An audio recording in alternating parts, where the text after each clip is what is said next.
मेरे और मेरी बेस्ट फ्रेंड शाहीन के साथ तकरीबन 6 महीना पहले पेश आया। पिछले विंटर मेरी फ्रेंड कुछ हफ्तों के लिए विंटर वेकेशन गुजारने आई थी।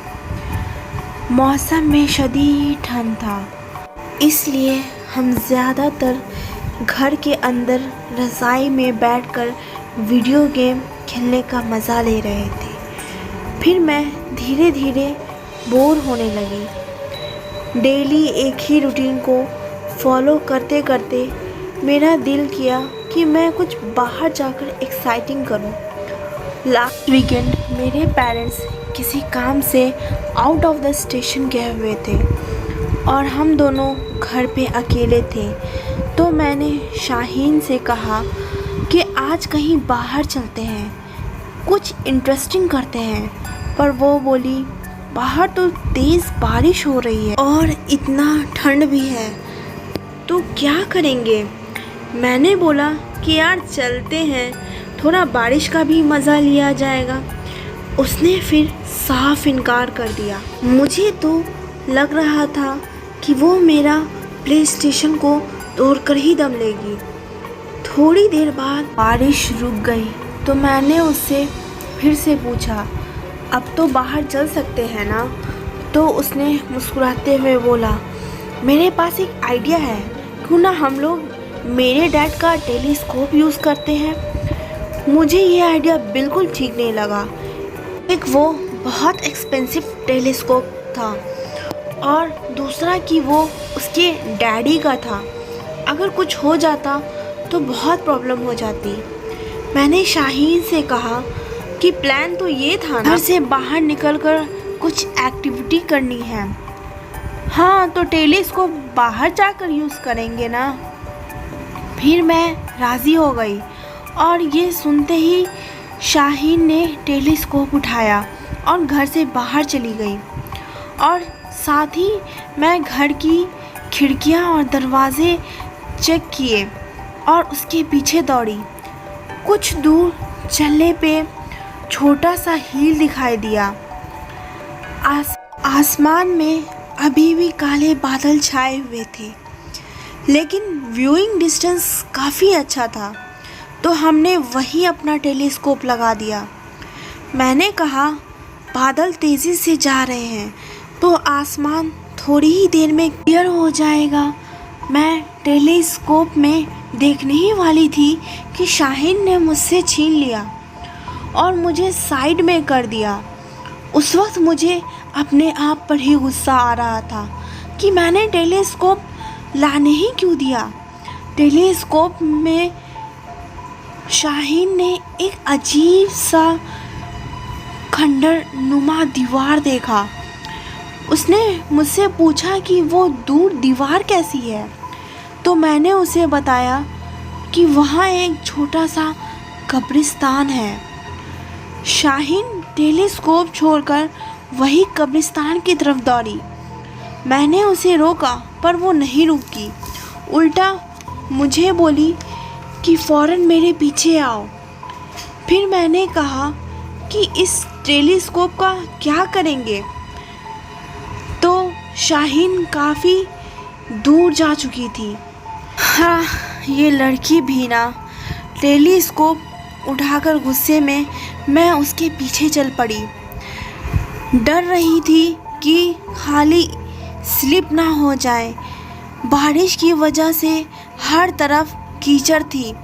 आखिर धीरे धीरे मैं नीचे उतरी, पर शाहीन का कहीं नामो निशान नहीं था। मैं ग्रेवयार्ड के गेट की तरफ पहुंची। कब्रिस्तान में बिल्कुल अंधेरा था।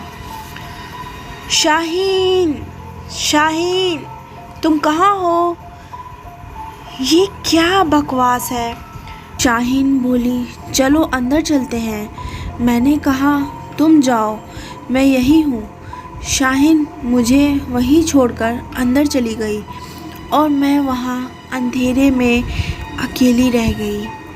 हर तरफ खामोशी छाई हुई थी। शाहीन की चीखें सुनते ही मैं टेलीस्कोप वहीं छोड़कर उसे ढूंढने के लिए अंदर भागी। कुछ देर ढूंढने के बाद वो मुझे कब्र के पास करीब खड़ी हुई मिली। मैंने उससे पूछा, तुम ठीक तो हो ना? हाँ, मैं ठीक हूँ, मुझे क्या होगा? पर ये देखो, ये कब्र कितनी अजीब है। इस पे कितना अजीब सा नाम लिखा हुआ है। मुझे लगा तुम्हें कुछ हो गया है। अरे यार, ये तो मेरा तरीका था तुम्हें अंदर बुलाने का, ना तुम कभी ना आती। ये सुनकर तो मेरा खून खौल गया। शाहीन का ध्यान दोबारा कब्र की तरफ गया और उसने एक अजीब सी मार्कर निकाल कर और उसी मार्कर से उसने कब्र पे साहिल लिख दिया। मैं हैरानी से मेरा मुंह खुला का खुला रह गया। ये साहिल कौन है? मेरा एक्स बॉयफ्रेंड। इनसे मैंने कहा कि तुमने ये ठीक नहीं किया। कब्रिस्तान का एहतराम का कुछ तो ख्याल रखती। तो वो सामने से बोल पड़ी, मैंने ऐसा क्या किया? अब मैं उस बेवकूफ़ को क्या बोलती? बहुत देर हो चुकी थी। शाहीन का स्टूपिड मजाक की वजह से मैं टेलीस्कोप को जल्दी के चक्कर में वहीं गेट पर छोड़ आई थी। तो मैंने शाहीन से कहा कि बस अब घर चलो। घर पहुंचते तक हम दोनों बहुत थक चुके थे, इसलिए फ़ौरन बेड पर चले गए। मेरी आँख तो बेड पे जाते ही लग गई। शाहीन की चीख सुनकर मेरी आँख खुल गई। मैं बेड से उठकर उसकी कमरे की तरफ दौड़ी। मैंने जब लाइट ऑन की तो मैंने देखा कि शाहीन की तो डर के मारे हालत ख़राब है। मैंने उससे पूछा कि क्या हुआ। उसने कांपती हुई आवाज़ में बस इतना कहा, वो औरत मेरे कमरे में थी।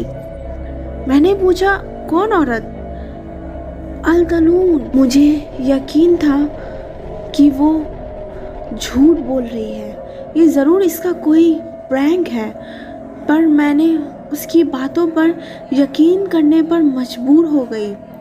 जब उसने अपने हाथ पर निशान दिखाए, शाहीन चाहे जैसी भी हो, पर मुझे इतना पता था कि वो अपने साथ ऐसा कुछ नहीं कर सकती।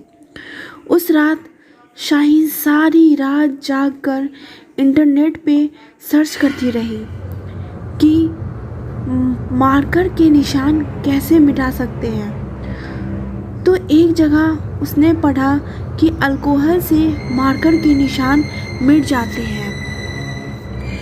और अगले ही दिन सबसे पहले काम उसने यही किया। अपनी गलती की माफ़ी मांगी और कब्र में जो भी औरत थी उसके लिए दुआ की। शाहीन को अब अपनी गलती पर पछतावा था और उसे उसकी सज़ा भी मिल चुकी थी। उस दिन के बाद उसके साथ फिर ऐसा कभी कुछ नहीं हुआ। हेलो एवरीवन, आई होप ये कहानी आपको पसंद आई होगी। मुझे कमेंट करके ज़रूर बताएं कि आपको ये कहानी कैसी लगी। अगर आप इस चैनल पे नए आए हैं तो प्लीज़ मुझे सब्सक्राइब करना ना भूलें और इस कहानी को ज़्यादा से ज़्यादा शेयर करें, लाइक करें। और हाँ, आप मुझे इंस्टाग्राम और फेसबुक पे फॉलो करना चाहते हैं तो प्लीज़ वहाँ ज़रूर फॉलो करें। चलिए फिर मैं मिलती हूँ आपको एक नेक्स्ट हॉरर स्टोरी के साथ। तब तक के लिए टिल देन कीप वॉचिंग।